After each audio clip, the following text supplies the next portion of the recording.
Welcome to the art project. If you're new here, please subscribe. If you enjoy this video, please give me a thumbs up.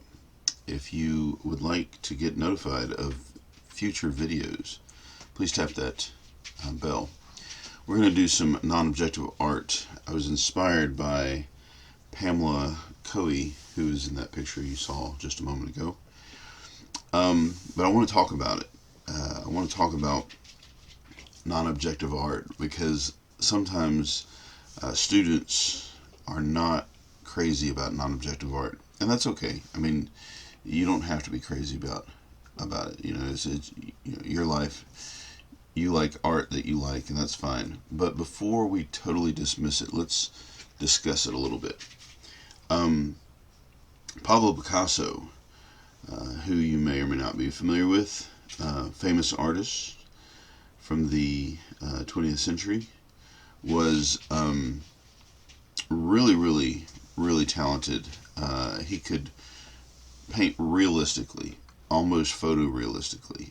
He was amazing, and he could do that by like the age of 14. I mean, he was, again, just really good at what he did.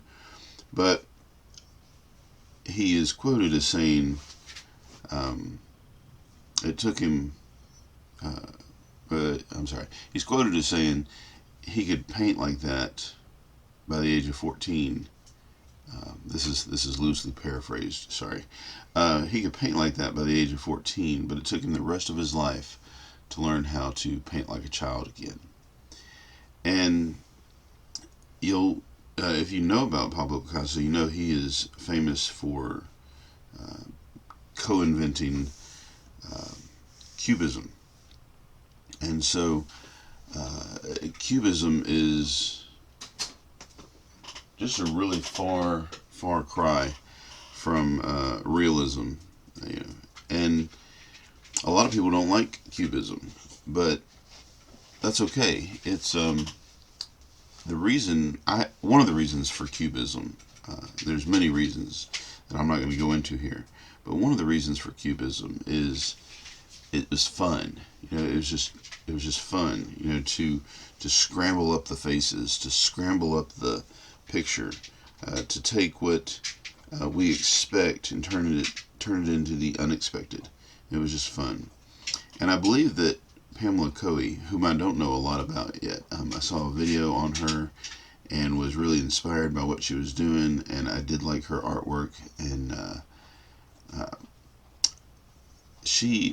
I believe, if you were to talk to her, if you were to interview her, based on the videos that I saw, she just enjoyed the process of making marks and experimenting.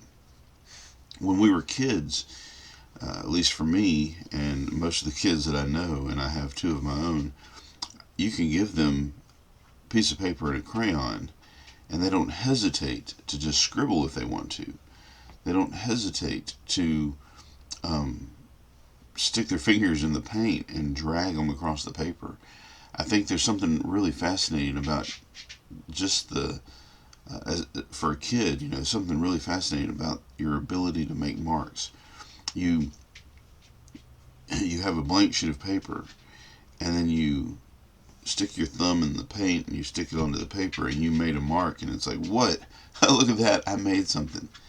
There's something really fascinating about it, and we lose that somewhere along the way because people tell us that everything has to be realistic or it has to look like something. In fact, when you show people non-objective art, a lot of times they look at it and they go, what is it? As if it had to be something. But to add to this further, there's a lot of money to be made in non-objective art, and I can give you at least one reason why. Where I live, there's a lot of hotels and casinos, and I have kind of wandered through some of these hotels and casinos like a tourist, and well, actually maybe not like most of the tourists, because I wasn't there to sleep or gamble. I was actually just there to look at the artwork that was on the walls, and most of the time the artwork is non-objective. And I think one of the reasons for that is because you have people coming to these hotels and to these casinos from everywhere. Some of them like, farmyard landscapes, and some of them like you know, still lifes with fruits and vegetables, and some of them like beach scenes. But the problem is, you can't please them all. And so, a lot of times, I think what the hotels do is they try to find art that matches their decor, matches their walls, matches their choice of um, upholstery, matches their couches. And so they find this artwork that matches, but it doesn't necessarily have any objects in it, because those objects would not appeal to everyone. And so non-objective art has this place in society where we want something on our walls, something interesting to look at, something to match our furniture, but we also don't want to be too burdened with the images themselves. And then furthermore, who doesn't like to look at a sunset? And who doesn't like to look for images in the clouds? Sunsets are just full of colors. They're lively. Sometimes they have clouds. Sometimes they don't have clouds. They just swish and swirl. The sunlight hits them through the moisture, creating various types of colors, and it dances across the skyline, and it mixes with the horizon, and it's amazing just to look at colors and marks in the sky, and you can't call it anything. Well, I mean, I guess you can call it clouds, but if that's all you need, then when you look at one of these non-objective paintings, just call it paint. Isn't that some beautiful paint? Aren't those some beautiful marks? Just like you would a landscape, I'm sorry, not a landscape, just like you would a sunset or a sunrise. What is that? The Aurora Borealis, Northern Lights, I forget what it's really called. The Northern Lights, people drive for miles around to come and look at those, and the truth of the matter is, it's lights and color.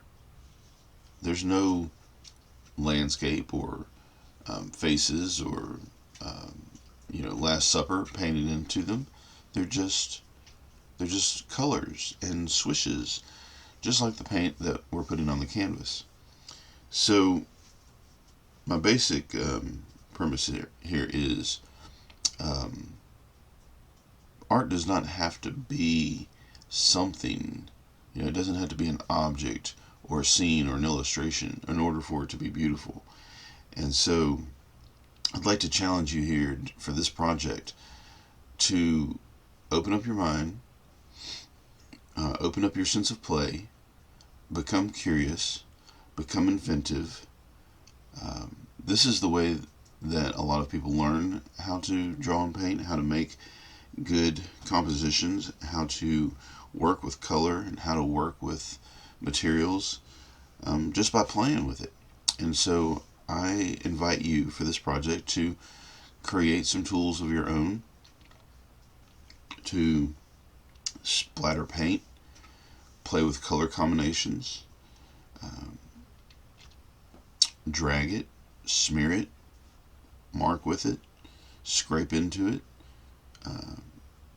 sand it off the top, wash it off the surface, erase it, whatever you want to do to create your picture.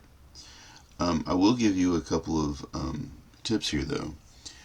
As you're doing this, there is good and bad composition.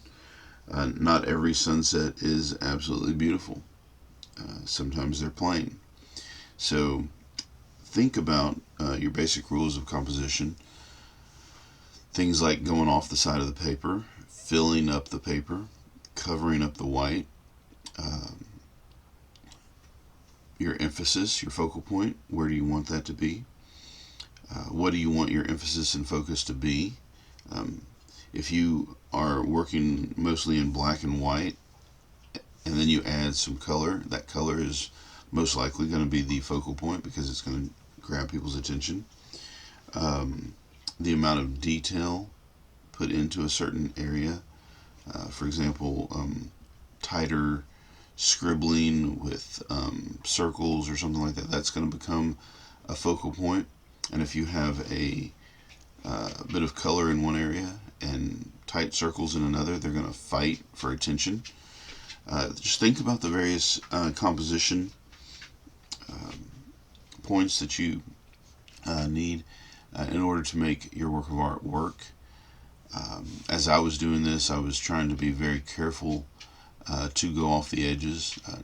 Not very careful not to go off the edges, but careful to go off the edges. I want to make sure that my marks went off, all four sides of the composition. And I also wanted to make sure that the majority of my white area was covered. That's an issue for me. I don't like a lot of white showing through. It makes it look unfinished. Also didn't want to go too overboard with the color. I wanted my color to be important, and if you do the color too much, to me sometimes it could be overwhelming. There can be a fight between the colors.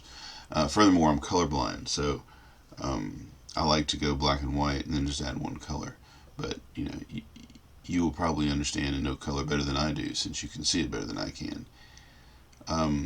Also, get inventive. In this particular scene, I'm tracing another student's hand. It would have been easy for me to just trace my own hand everywhere, but to add interest, I decided to use another student to help me out. So get creative with what you do. Try new things. Don't be afraid to lose control. One of the things that I did earlier in the video was tape a paintbrush to a stick. The longer the stick, the less control you're going to have. Possibly the more mess you're going to make too, so be careful there. Anyway, just, review the video. I put a couple of captions in there to help you see what I was doing and understand what I was doing. And then I just kind of rambled on over those captions. I didn't pay a lot of attention to them, but review the captions. There are some that are numbered. Those are ones that I feel like are kind of important to do, sort of maybe step by step in a way, especially covering your surface so you don't make a mess. But in addition to that, there are some other things. Making marks, being loose, being free, cutting it out, and so on. Play with it.